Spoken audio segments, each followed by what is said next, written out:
Joining me now exclusively are Justin and his parents, along with their attorneys, Donald Flannery and Chad Van Brunt. Thank you guys all so much for being here. Thank you for getting up so early to talk to me. Justin, it's great to see you out of jail, number one, but you just got out yesterday, and I wanted to ask you, how are you doing? I'm really happy. I'm doing really good right now. And I know that you must be careful because you're still in the middle of legal action and you want to be careful not to cause any problems for your case. But we have to ask you is, were you intending at any point to make any actual threat? Kate, I'll have to answer that for him right now. Clearly the intent is obvious from the context of the statement. And as we've said from the start, any clear reading and full reading of the context of that statement would make it obvious that this was just a sarcastic joke.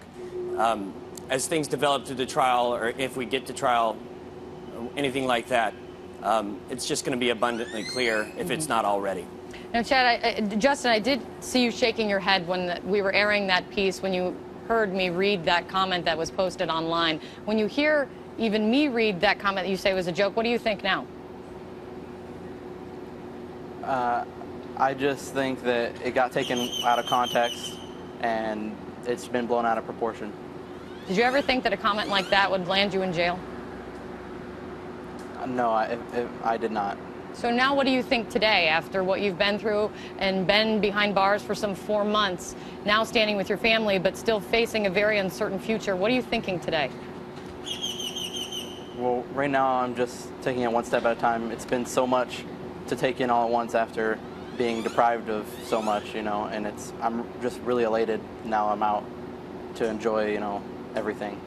Now, I've spoken to both your mother and your father before you got out, and both of them told me in various ways it was an inappropriate joke, it was sarcastic, you did not intend any harm at all, and it was a misunderstanding. You know, people at home are going to be wondering, why did you say it?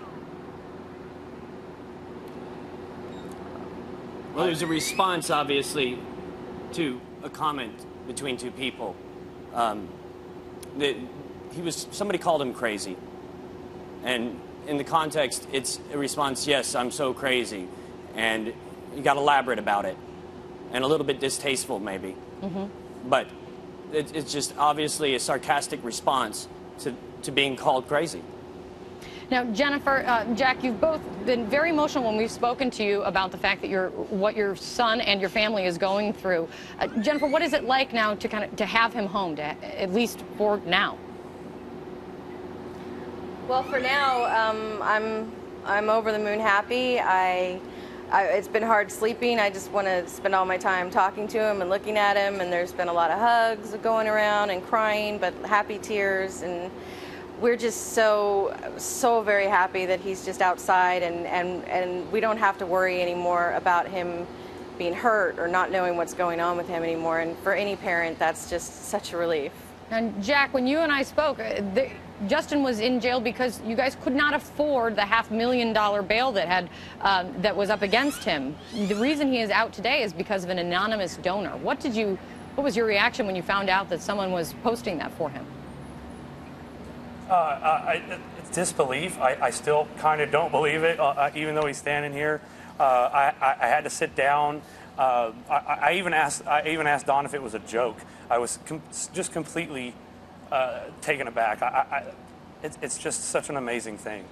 Now, Mr. Flannery, I want to ask you a question. Obviously, what's next for the case? What's next for Justin, and what is he facing? Because a lot of people, they say if this is a joke, the fact that he was offered in a plea deal 8 years in prison, and the fact that he now can face up to 10 years if convicted, he's got a lot up against him right now. That's right, Kate. We think that it's outrageous that someone, not unlike anyone in this country who's online, who says something that may be inappropriate but is not criminal, gets charged with a crime. This is a serious felony. The things that he said were clearly sarcastic. We can tell it's sarcastic from the comments. So we'll be filing a motion to dismiss the prosecution because it violates his First Amendment as applied to him. Going forward on this case is not the right thing to do. All right, we're going to be following it closely. And Justin, just to button this up, I'm sure you will approach social media never the same way, to say the least. What would you have done differently? I know you've probably been doing a lot of soul searching over the past few months. Well, I certainly would have thought a lot more about what I said and how permanent my writing is and everyone's writing. And I just want to make it clear that people should be very, very careful of what they say, and it's being recorded all the time if you say it on any website, anywhere. And you can get in trouble for something that's not something you should get in trouble for. And I just want people to be warned. All right, well, we'll be following this case closely.